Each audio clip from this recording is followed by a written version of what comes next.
We're live, ladies and gentlemen. You once again welcome to the King Dems Podcast. And today I have a very important personality.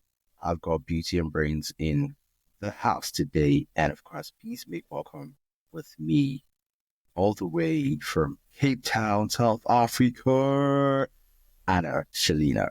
How are you? Hi, I'm so good. I'm so excited to be here. Thank you for having me. Hey, you are welcome. Like I always like to say, I'm very big on gratitude because I believe gratitude is good attitude. Thank you very much for taking our invitation to share your knowledge, to share your wealth of experience, your wealth of insight, hindsight, and foresight with us today. And of course, I think you were for a minute thinking, am I a fighter? The way which teased you. I'm very big on mixed martial arts, and I always like the brisk buffer introduction. And of course, I think I can teach something for you. Yesterday, last night was the UFC fight night, so I'm still in the spirit of the UFC. So, I'll say, ladies and gentlemen, we are live on the King Dems Podcast. And of course, fighting out of Cape Town, South Africa by way of Kiev, Ukraine. Welcome, the undisputed, the undefeated champion of, what do you want me to call you? The champion of Positive mindset and relationship. positive affirmation. Shilina. How about that? Are you ready to rock and roll? Ready to rumble? I love that. That's such a unique introduction. So thank you for that. Yes, ready. Okay, you're welcome. You have had a remarkable journey overcoming limiting habits around drinking and unconscious eating. Could you take us back to when you realized that these habits were negatively impacting your life? Yeah, I've been lucky enough to have many limiting habits. I've realized that that's been my gift, that I got to be entrapped by them and I got to set myself free from them. So it was about 8, 9 years ago that the alcohol habit really it became clear that alcohol wasn't serving me and I was using it to numb out because I'd been drinking throughout school, university. So my entire drinking career was maybe about 20 years, give or Wow, take. that's about, And you said about 10 years ago, right? The alcohol yes, thing. about 8, 9 years ago, I realized that I wasn't drinking in a way to like celebrate or I was doing that too, but a lot of it was also just numbing out of habit. And it just dulled everything. It dulled my productivity, my ambition, my dreams, because the alcohol was stealing all that dopamine that I was Now, I'm supposed to quite be. curious about something here. And of course, it's just on the lighter note. What country were you living in 9 years ago at the time you're talking about? Is it South Africa? So at the time, I was actually living in Mexico. I lived Mexico. in Oh, Mexico for 6 months at the time, and I went through a a breakup. And leading up to this breakup, I was already dealing with a lot of our relationship issues with alcohol. I was just like would numb out, and that made things a lot worse. So I remember with that breakup, my ex-boyfriend actually said to me, like, you should really look at this, like, consider stopping drinking. And that was the first time when I was like, maybe this is a problem. In that relationship towards the end, I remember I told him once, I was like, okay, I'm not drinking anymore. And then like the next day I was drinking. So it was it already quite like a lot of started, tequila? yeah, it was either tequila or whiskey or red wine at the time. Those were Definitely. some of my Mexico. favorites. Mexico is big on tequila. So, Yeah, mezcal there. But yeah, I mean, before that, it was mostly fun and games and parties and all of that. But then it really turned to like quite a bit of an emotional dependency. And at first, I didn't take it seriously, that I just continued with the drinking habits.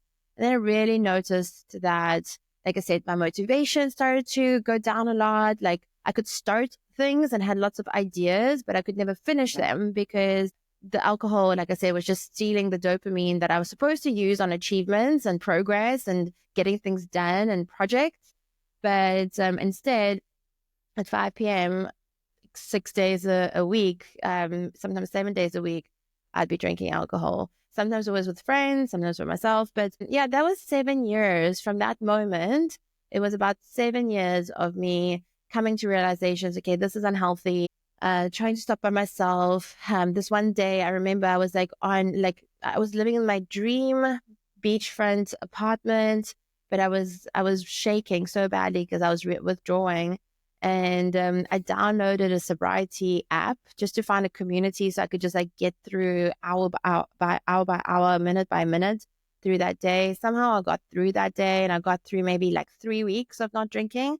And then, you start to feel a bit better, and then like, okay, what would one drink do? And then I go back into the cycle, and I had thousands of day ones. I used to make little videos on my phone saying, please don't drink. So on that day one, I create a video going like, you're promising yourself, like you want to feel good. This is it. So I kept creating these journal entries in a video format, and somehow inevitably, like I kept sipping up and I kept going back to the alcohol, to the numbing, until at one stage I hired a sobriety coach, and that worked for a few months. But then I went back to relapsing. And then I hit like a rock bottom moment where I had like a 2 week binge. And this is the last time I drank alcohol.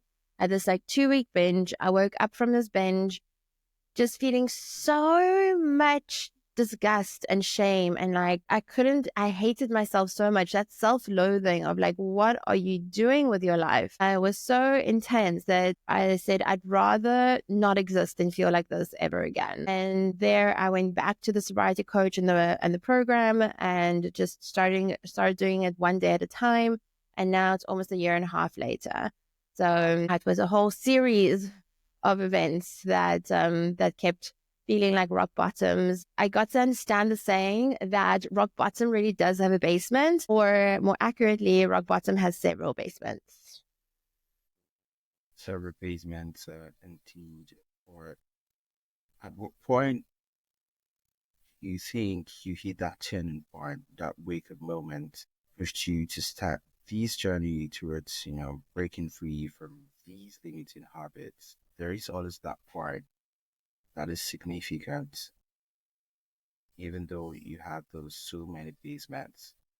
But you hit that point and okay, there's no turning back. So as you said, there were many wake-up moments where I should have woken up. There were car accidents that were a result of drinking. There were just so many low moments that should have woken me up, and maybe woke me up for a little bit. But it wasn't until I had lost a lot of friends. I had really like messed things up in my business and wasn't looking after the structure, just wasn't really going after new projects and new things in my business either. Like, business things had slowed down. My health was in the toilet. I wasn't really looking after my health. There was like all these, my relationships had suffered. And it was at the end of this 2 week binge, that was about a year and a half ago, that was like the big wake up call. And one of my biggest fears was telling my parents. I don't know if anyone has ever felt like this, where it's like, I don't care if the whole world knows. I can tell everyone, but my parents can't know, because I don't want to be a disappointment. I don't want to be a burden. They've done, my parents are incredible. We have this beautiful immigrant story. My parents worked so hard when they came from Ukraine to Cape Town, and I'm so grateful. So I thought that, like I said, like I'd be this disappointment and burden. And actually, when I did tell them, because at this point, I really had to tell people closest in my life. So what happened on that morning when I woke up from that binge was I sent a message to a handful of friends saying like, look, guys, I've been trying to stop drinking in secret for years. It hasn't worked. So I need accountability. I need to tell my people. I need, to let you know how serious this is. And the next step, if I don't help myself right now, is probably going to be rehab. Like, that's how serious it got.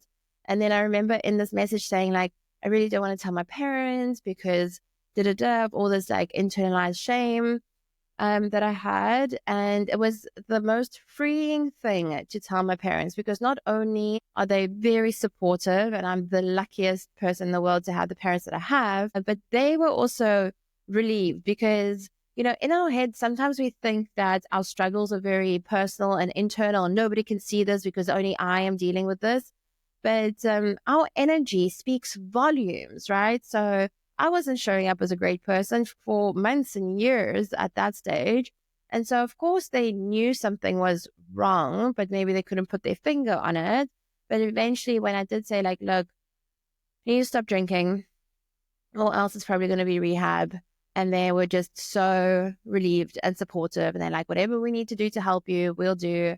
And so that was like just so freeing, that I wasn't enslaved by that prison that I created for myself. But like, what would my parents think? It's really, really amazing your journey. And when I think about South Africa, I have a lot of friends from South Africa.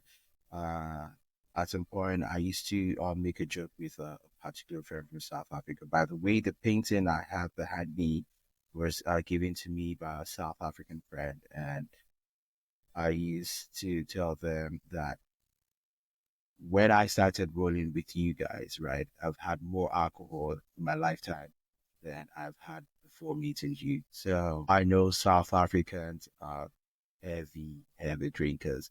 They're never beating the allegations. But for you to label yourself as an alcoholic living in South Africa, that actually shows the high dimension of where you actually went to. And it actually makes me empathetic to that journey. I'm really happy, you're able to smile about it.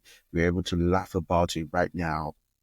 But it must have been a hell of a journey, a real hell of a journey. I got It's to visit many hellish places while I was on that journey, and lots of dark places. With that, I'm very careful to label myself as anything, because, like an alcoholic, because I find it limiting.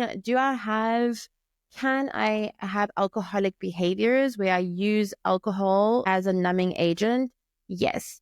I also find that whatever words we use after so I am an alcoholic, that label becomes part of our identity. And here's the thing with identity, it's the most powerful thing in the world, because it really literally dictates how we walk into the world. So the fact that I have gone through alcoholic experiences, to me, does not label me as an alcoholic. And again, I just say that because there are beliefs and labels that are empowering, and then there are beliefs and labels that are disempowering. And I'm not saying I'm not ashamed of my history. Like, I'm actually really proud of everything I was able to go through and achieve and everything. Um, and, you know, for some people, that label alcoholic is empowering. For me, I don't mind, because people are going to label me whatever is in their experience. So it doesn't trigger me at all. I'm just saying, the reason why I don't label myself that is because I would rather label myself with things that, like, I've experienced it, but it doesn't make me that, if that makes sense. Because as human beings, we just have so much potential and capacity to be anything we want. And I think my reservation with putting that label on myself is that it limits me quite a bit. It's like, that's my story, and I'm going to be telling that story for years and decades to come. Whereas actually, it's just a tiny part of my story. yeah, a tiny part, a tiny chapter, a bump on the road. I must say, I'm actually very, very proud of you. Very proud of what you've been able to accomplish, your journey, and owning your journey. I'm very big on owning your journey. I speak with people, ask me, for example, how I do well on the podcast, and tell them, go watch episode 1, go watch episode 2, 3, 4, 5. It wasn't this good, but I still leave it there for people to see the evolution before the Mm-hmm. revolution. So we are never as good as we are right now when we start off in life. At some point, I did post a picture of, when I was in secondary school, that skinny kid, before I started working out, and building the muscles, right?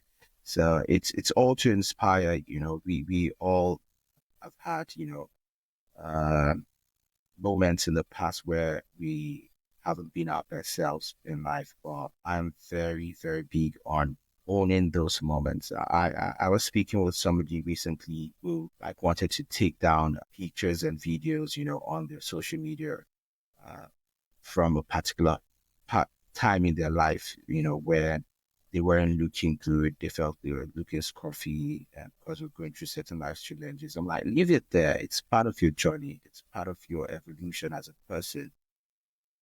So a lot of people feel insecure about their past, but meeting a person like yourself, owning your past and proud of your evolution into the sound individual that you are today. I have to give you your flowers.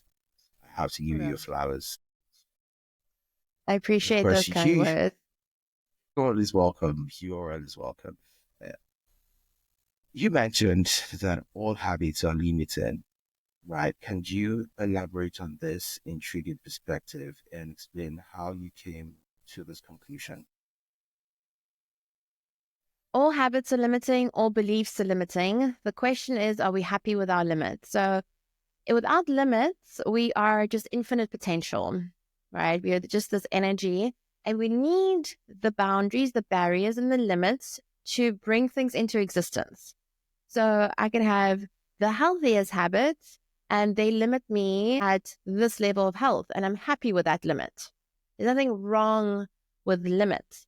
It's only if it's limits that you are unhappy with, you haven't signed up for, you haven't evaluated yourself, and it's like, okay, I'm limited in this area of life. So all people have three areas of life. Every single human has health to look after, relationships to look after, and wealth.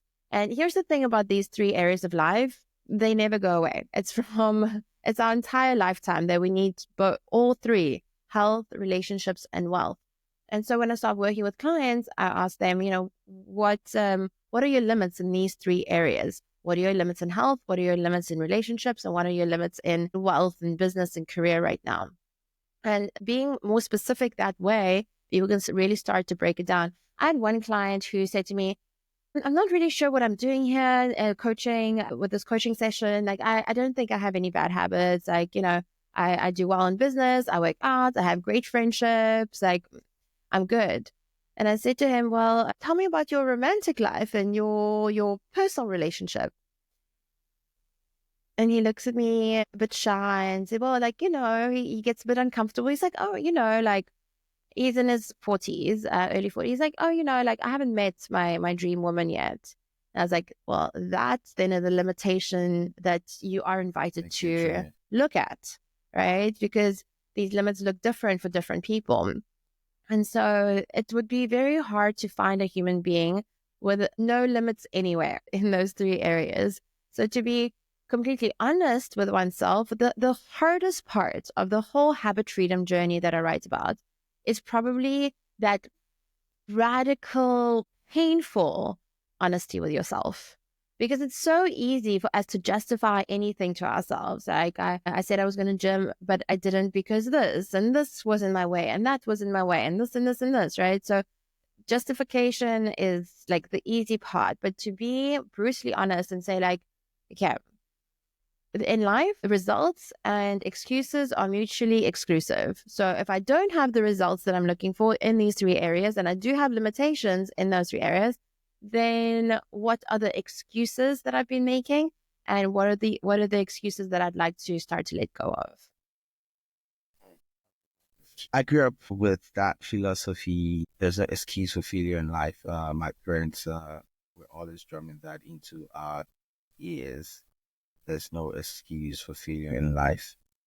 Or, something? As human beings, we oftentimes have good intentions. So, but I realized that intentions a lot of times differ from actions. Right? So why do people often fail at changing deeply ingrained habits despite their best intentions? Mm. It can be the most frustrating thing. I know it was very frustrating for me when my conscious mind had made a decision, Anna, you need to stop drinking or stop eating sugar for a while, or, like whatever that was. And I was like, my conscious mind is making that decision. Like I said at the beginning of the pod, I was like making the videos. Anna, stop drinking. Anna, stop drinking. I kept on making that decision, had every intention to be healthier, but my unconscious mind was the one that was actually operating the vehicle. And the unconscious mind, where those patterns were born, were in my childhood. My inability to be in the present moment, to stay with uncomfortable emotions, that started when I was very, very young. And that was what I was numbing out. So I say, drinking is not a problem, it's a solution. So what is the solution to? And the solution that I'd found alcohol for was cosmic loneliness. So I was numbing that out. And just my inability to ride the waves of emotions, be in the present moment. At a young age, I learned that the present moment wasn't safe and it wasn't enjoyable. My parents are incredible, but we also had a household with a lot of conflict when I was growing up, and that was just part of the journey. And I hated it. I hated the conflict. And so my first addiction was actually academia. So I would hide in the books, right? And just stick my nose in the books and just like not worry about what was going on in the house and be able to close my door and just like escape into that world.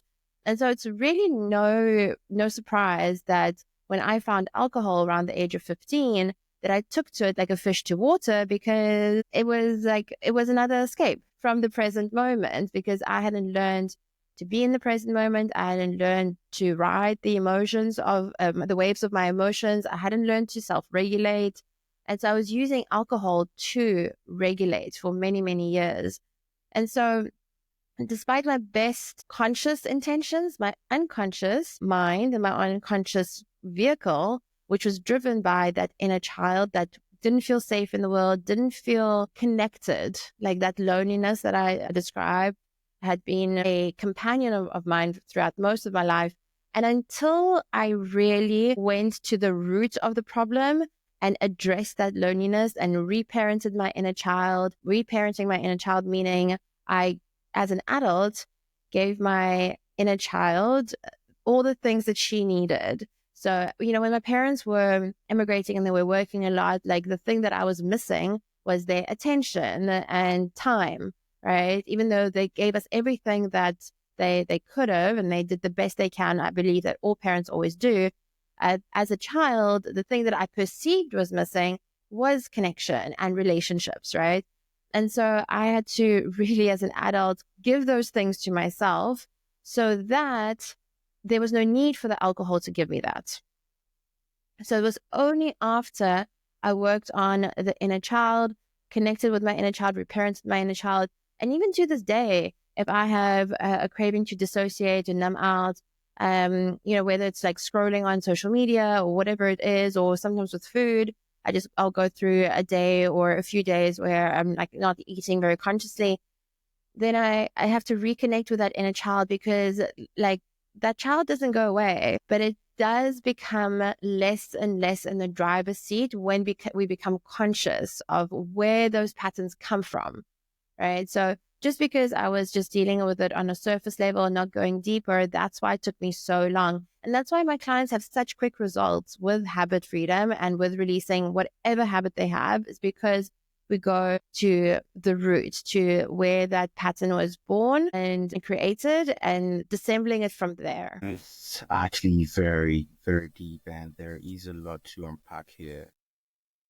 Are you speaking? I don't know if you are a religious person, but I'm a Christian by faith, and there's a portion of the Bible that I just recollected.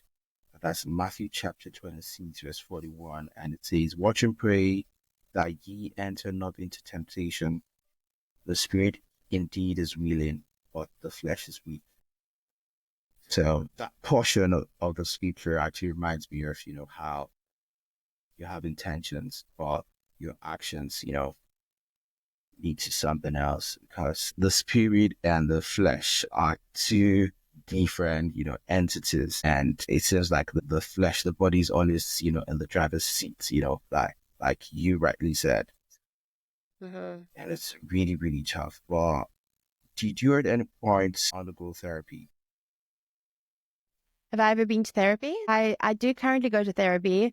So I started going to personal development seminars when I was 18 years old. I was very lucky that my dad introduced me into the whole personal development space.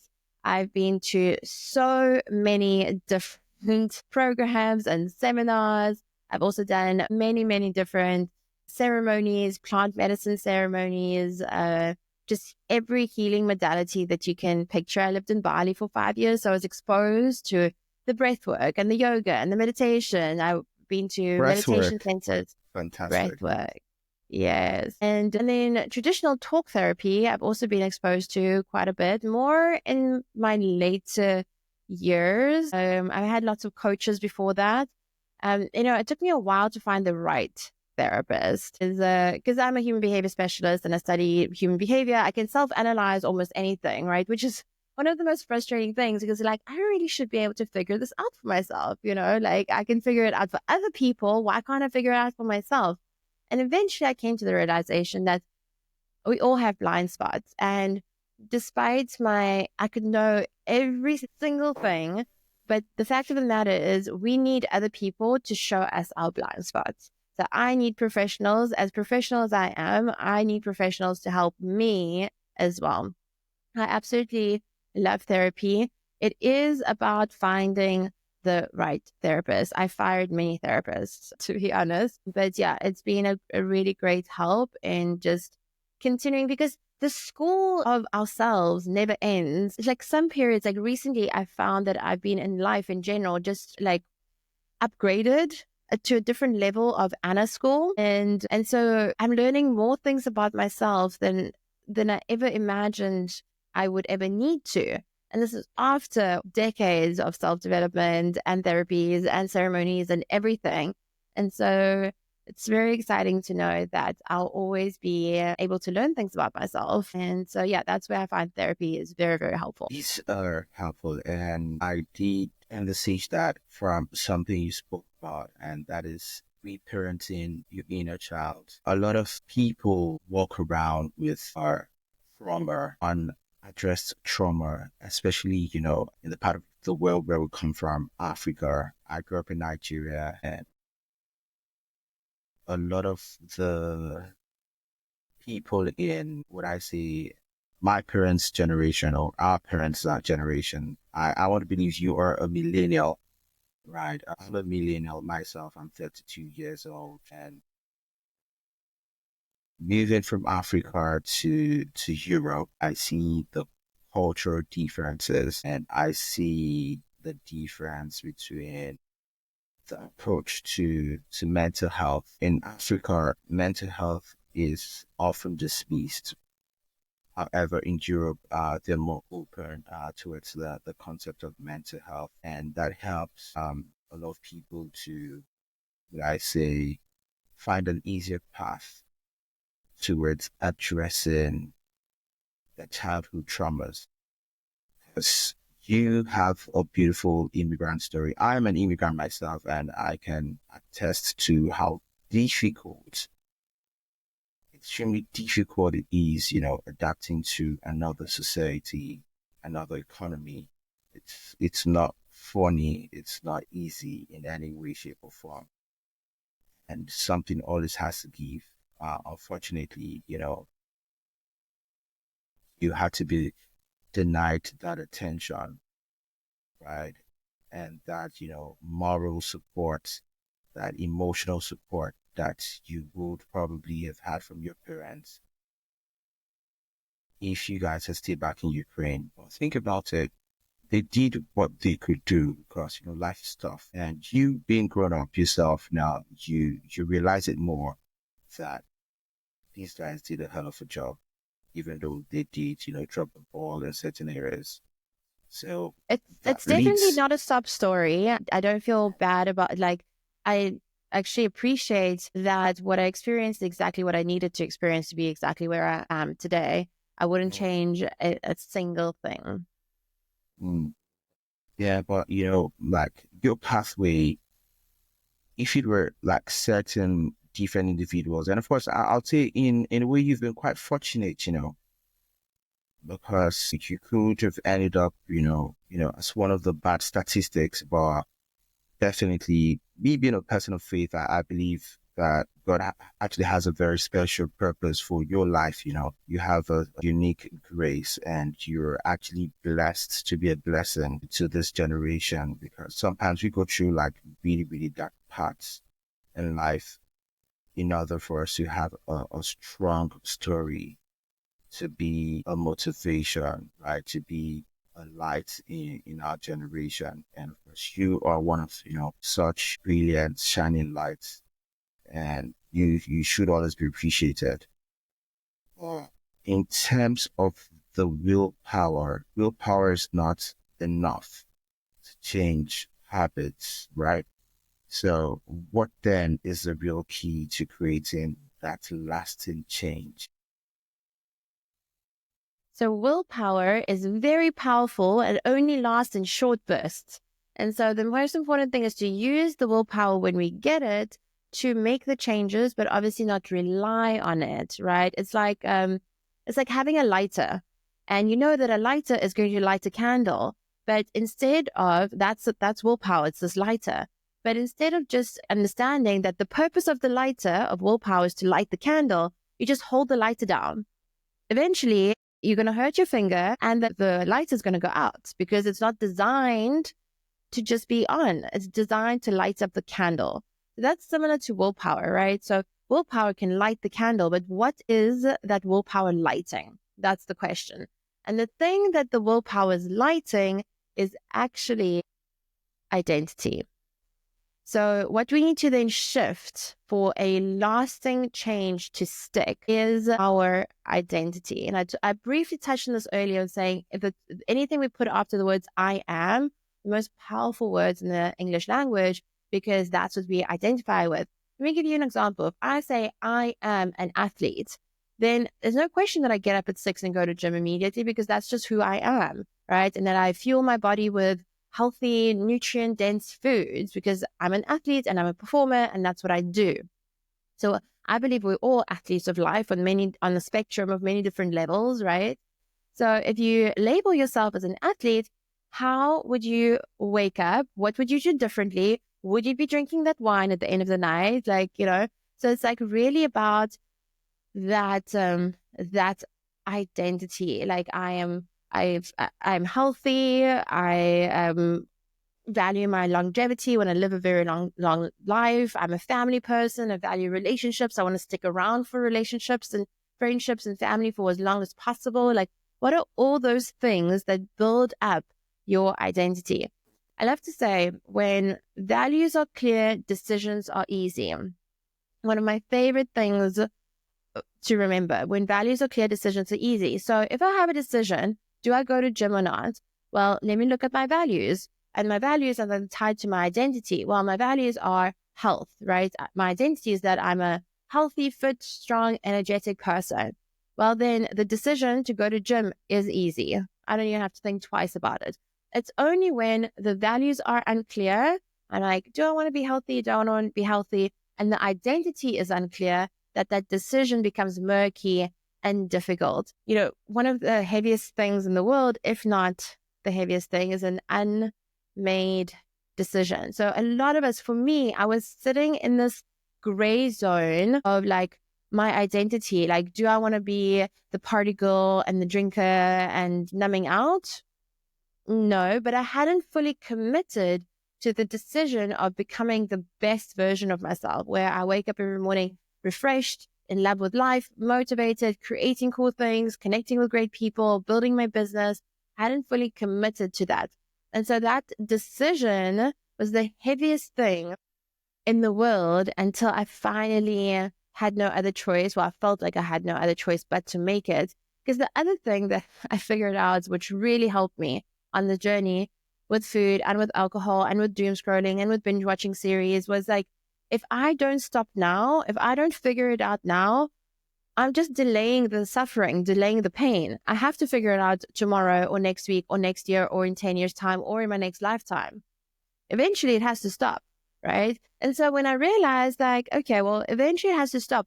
Why do I keep dragging myself through all this pain and suffering? Eventually I had to say like, well, then in that case, it stops today. Let's talk about how you've helped people. Or are you able to share one of the most inspiring transformations you have facilitated for one of your clients, and what made that transformation so impactful and powerful? One of my clients came to me, and on the surface, it looked like she just wanted help with habits, right? I want to eat better. I want to look better. I want to go to gym more often. I want to be more consistent. I want to be more disciplined. All the things people say on the surface. And I was like, we can totally do that. But first, let's visit your inner child and let's work on your relationship with your mom. And at first, she was like, well, how is this connected? Like, how are my habits and, the things that we're trying to work on here connected to my inner child and my relationship with my mom?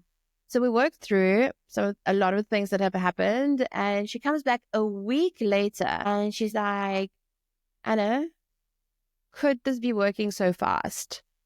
Not only are my habits starting to get better, but my relationship with my mom, which has been such a huge, area that was uncomfortable for a long time, has improved so much. All of a sudden, I have so much compassion for her. All the things that used to trigger me and send me off the edge, like, don't trigger me that much anymore. I can just look at her and just love her and accept her, and like, could it be working so well, so quickly? What I love about that story is that when we work on ourselves, we have this incredible power to influence other people positively. Our families, our friends, people on the streets. And so this, like, it really does start with me, and nobody is going to do the work but me. For me, I am the most important thing to work on, the most important project. It was really beautiful when she understood that, and how her transformation was now positively impacting her family and the people around her.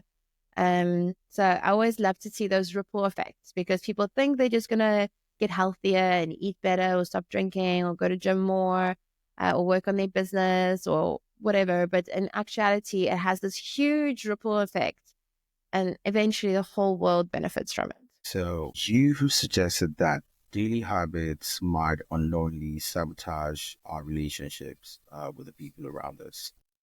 Or could you explain how exactly these unconscious habits manifest and affect connections with the people around us? All relationships are mirrors.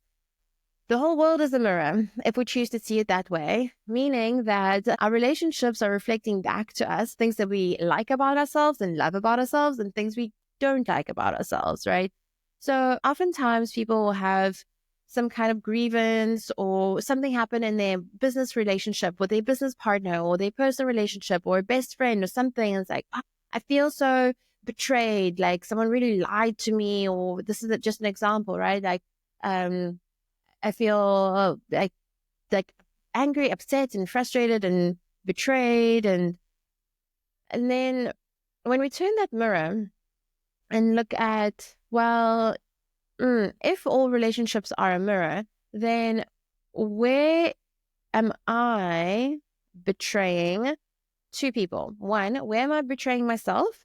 And where am I betraying others? And when I've had to ask this question of myself, because I've had several experiences like this, unconsciously, I didn't realize that I was betraying myself by saying I was going to stop drinking, but not stopping drinking. So these micro betrayals where I was like lying to myself over and over again, then reflected back to me in my external relationships, showing me a lot of betrayal.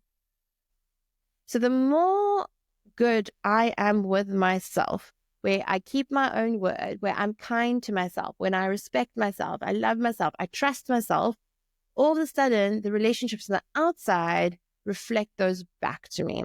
So it's very interconnected, our relationship with ourselves and our daily habits with our relationships with others. I really dare anyone who's skeptical of this concept, I really dare for you to just test it out. Like for a week, change your habits, change how committed you are to yourself, the level of honesty that you have with yourself, level of respect, trust, love that you have for yourself, not forever, just for a week.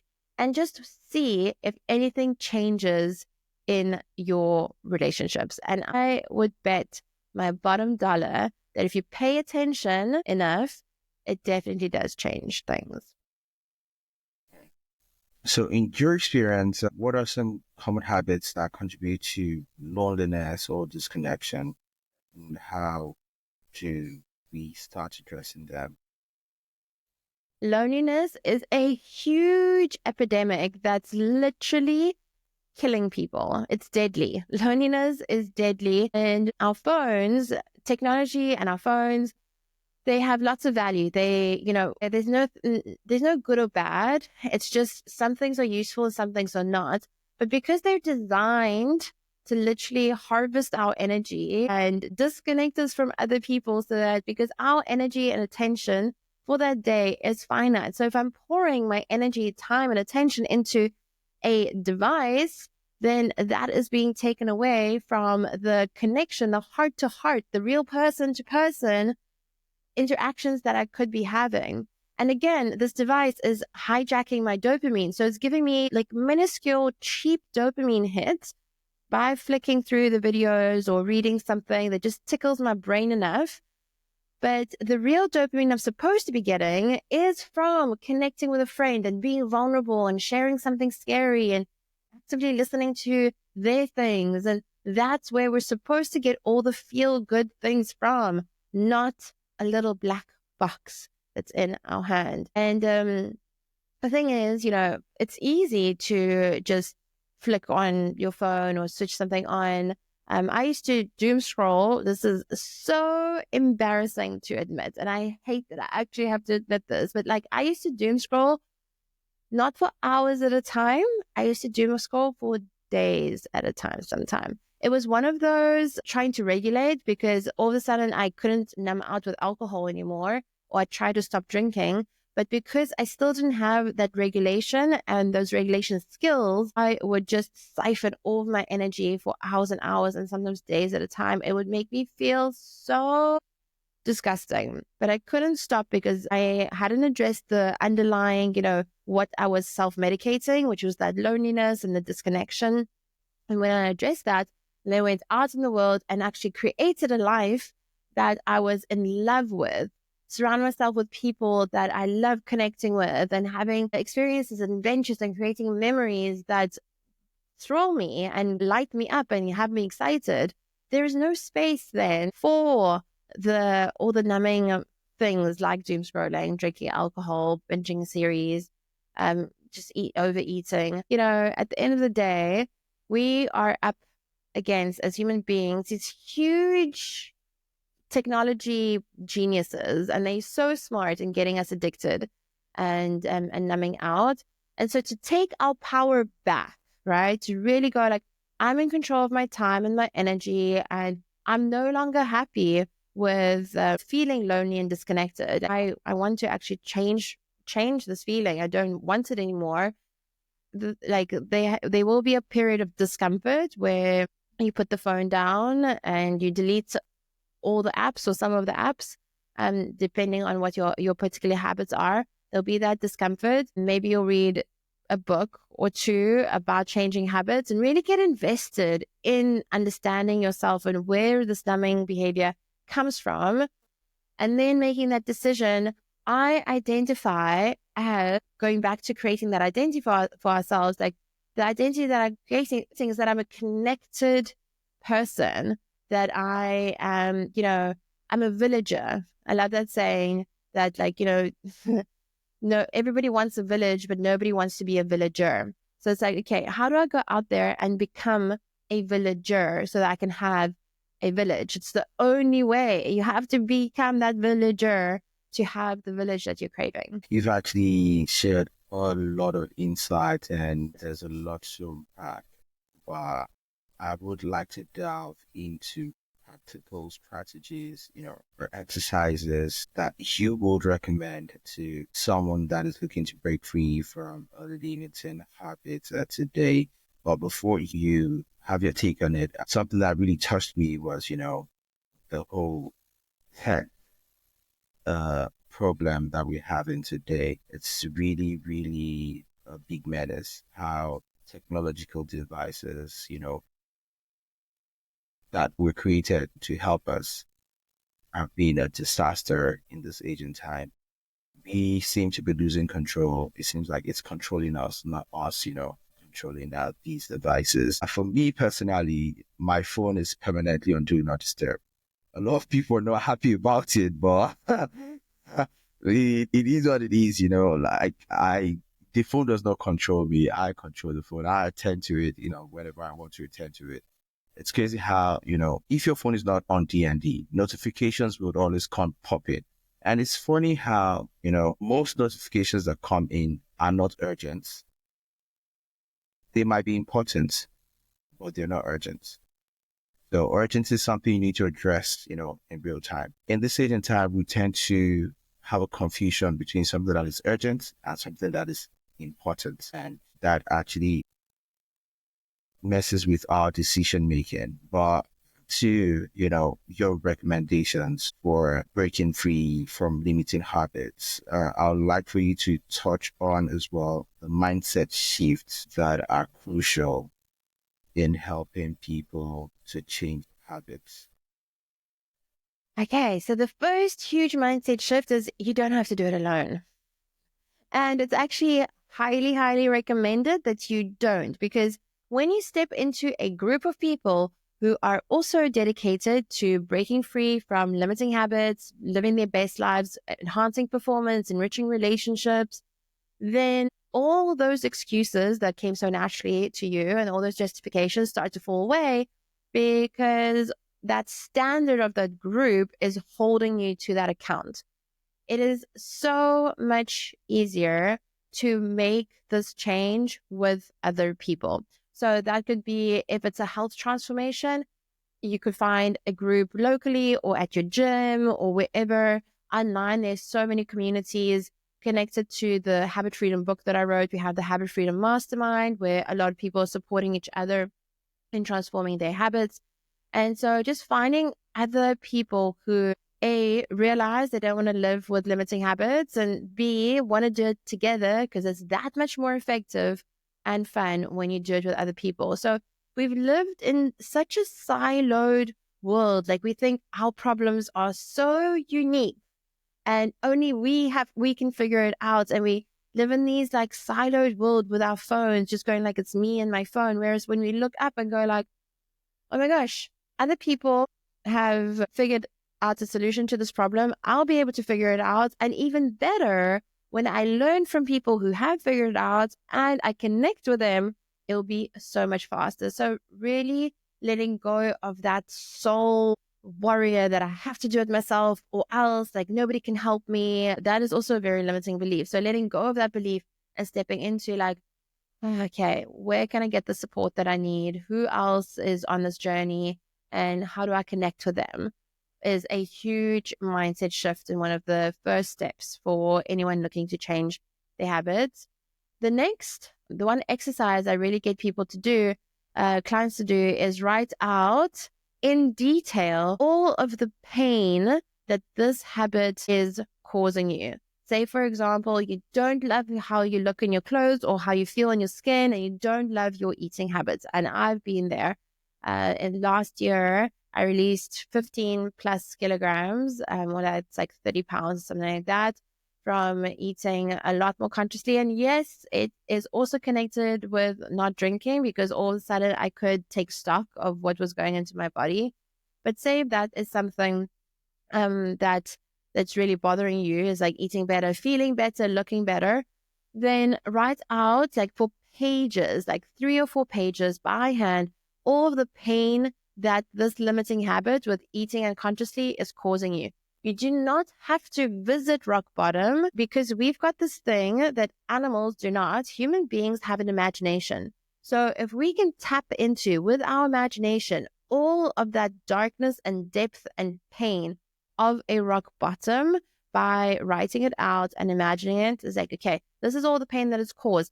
If I continue with this habit for another 1, 2, 5 years, how much more pain is going to cause me? When I get into that state and I can really feel this pain, I'm like, oh, I hate it, I don't want to experience it. That then triggers that shift, that catalyzes, go like, okay, well, if I don't want to feel that pain, because it's so much more powerful. You probably have heard this before, where people either move away from pain or towards pleasure, right? And then away from pain is something like makes more effective than towards pleasure.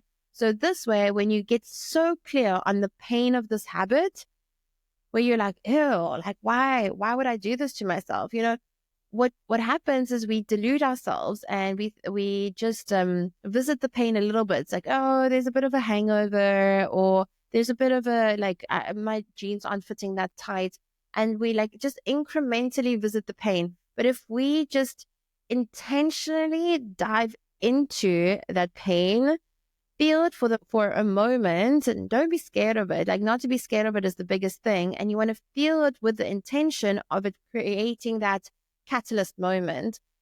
And then you're like, okay, well, if I'm running away, moving away from that pain, then the pleasure is going to be all of my upgraded and improved habits. But yeah, I found, like, with working with thousands of people over the last 10 years in coaching, when we get clear on that pain, the habits start to take care of themselves. So you've actually expressed how personal habits directly influence professional success, especially for entrepreneurs, business leaders.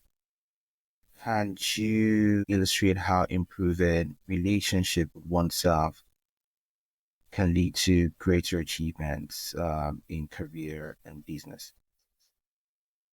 Well, career and business is all relationships. Everything in life is relationships. That's why I started the company Relating Academy, because you could all do, most of us, a lot of us can do better with relating skills, because it's not taught in school. So how we show up, like our habits, our relationship with myself, how much I respect myself, trust myself, love myself, is going to impact my relationship with anyone else, including the people in the office, or if I'm a leader and I have a team, including my team. So how we do one thing is how we do everything. It literally oozes out of you.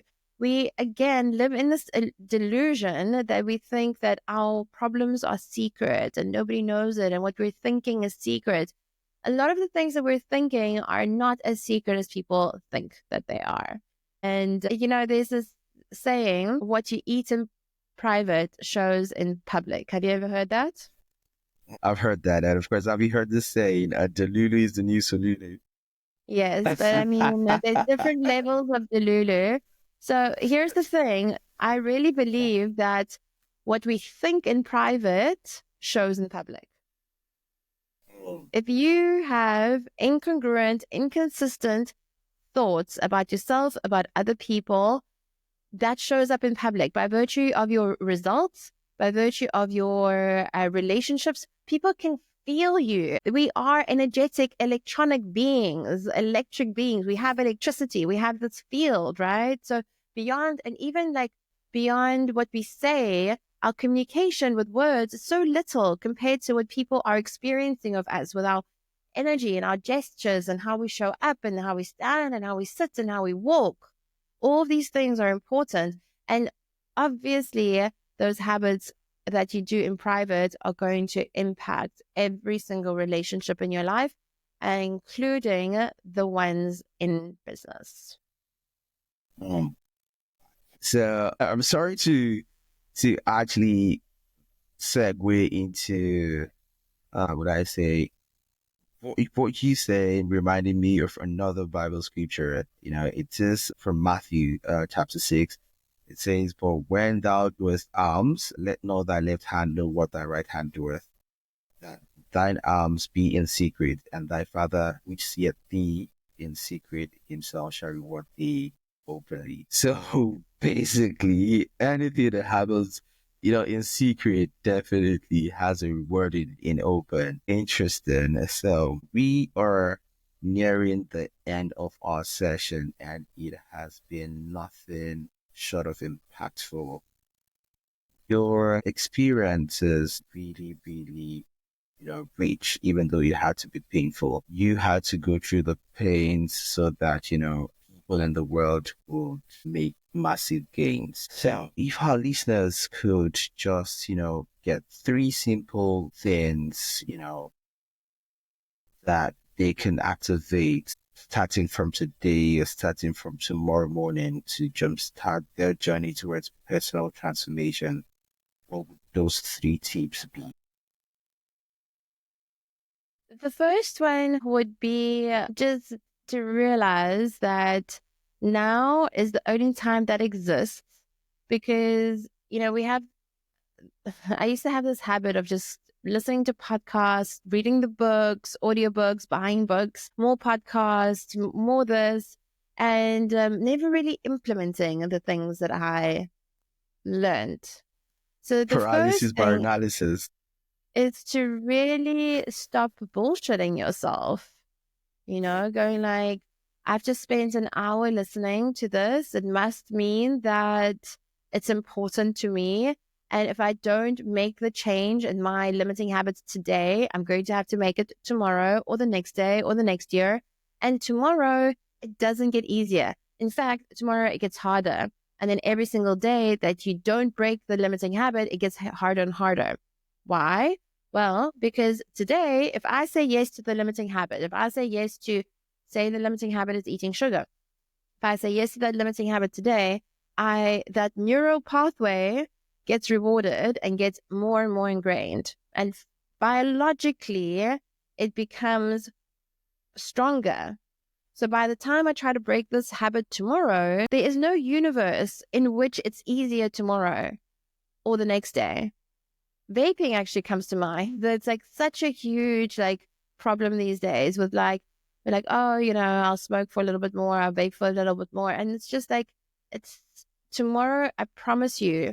And I've had many conversations with many friends where I'll sit them down and we're like, look, number one, this is stupid. Stop it. Tomorrow, you think it'll be easier to quit the vape. It won't. Next week, it'll be even harder. Next year, it'll be 100x harder than it is today. If you either die with this habit and figure it out in your next lifetime, or you stop it right now.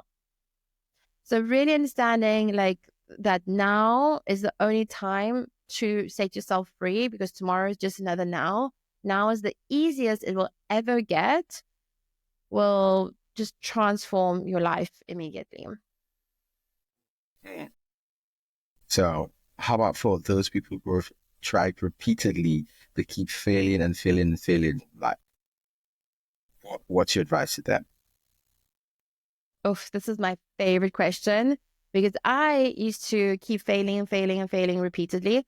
Number one, if you never give up trying, you will nail it. You will get to a point where this habit wears, it just gets bored of you, right? It's like, I used to say I'm not struggling with the addiction is struggling with me, right? So just as long as I never gave up and I tried one more time, one more day one, it doesn't matter if I have to do 1,000 more day ones. It's like little bit of like a rejection, right? If you knew you were 30 rejections away from your dream life, your dream success, right? Or 30 rejections away from your ideal, the love of your life, your dream partner, how quickly would you go and get those rejections? So it's similar here where it's like, how quickly, if you knew you were 30 failures away or 100 failures away or 1,000 failures away from actually quitting the habit, you would just never stop failing. Because then you're like, okay, let's do it as quickly as possible. Let's try again and again and again. And as long as you never give up trying, you will get there. Now, at the same time, if you pair this with looking deep down at your inner child and the patterns that have created the limiting habits and the numbing behaviors, then it becomes much faster, because then you can really get to the root of it and get your unconscious mind on board as well as your conscious mind. Then it just keeps, getting deep and deep and deep, and profound wisdom that you have been able to build off your experience in life is very, very obvious.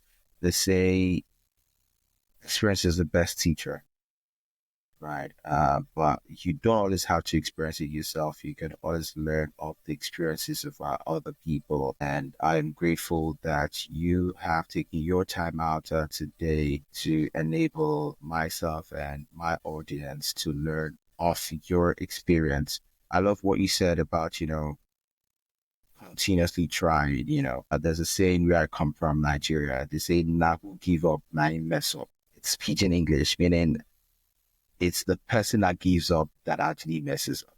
So if you don't give up, then you are not messing up. Just keep trying, never give up. And finally, we're about to let you go, but do you have anybody you want to give a shout out to? And do you have one final word of empowering belief or a mantra that you'd like to share with the audience?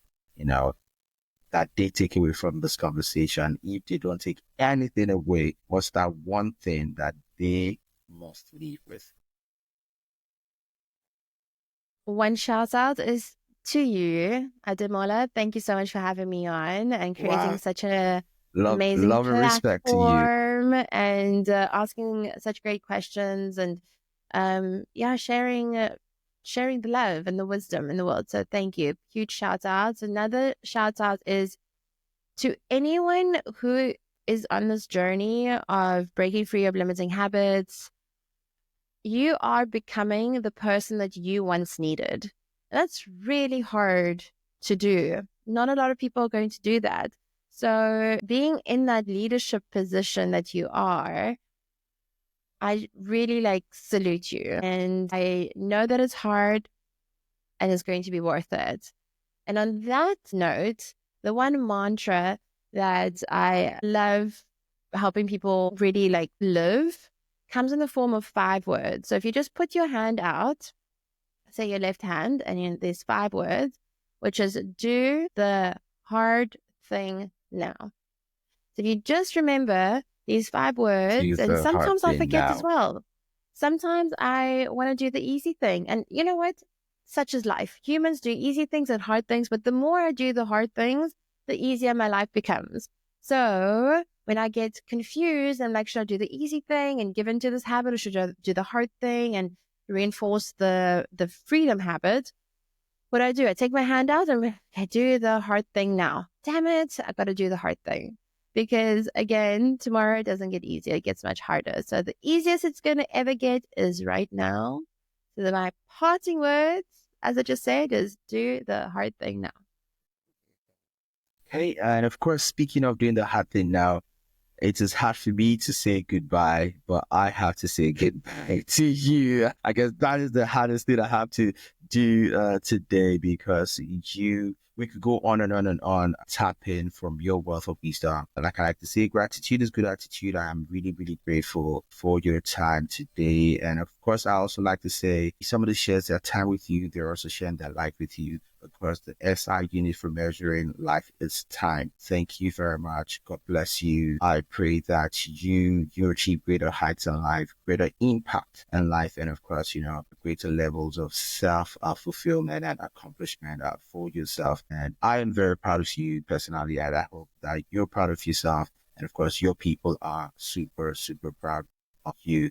And of course, you guys, if you've come to the end of the podcast today, please show some love, like, share, subscribe, join the channel. And of course, I promise to work super hard to bring in, very fantastic individuals like Anna. And of course, I will try to bring Anna again, because I would like for her to talk about the inner child more.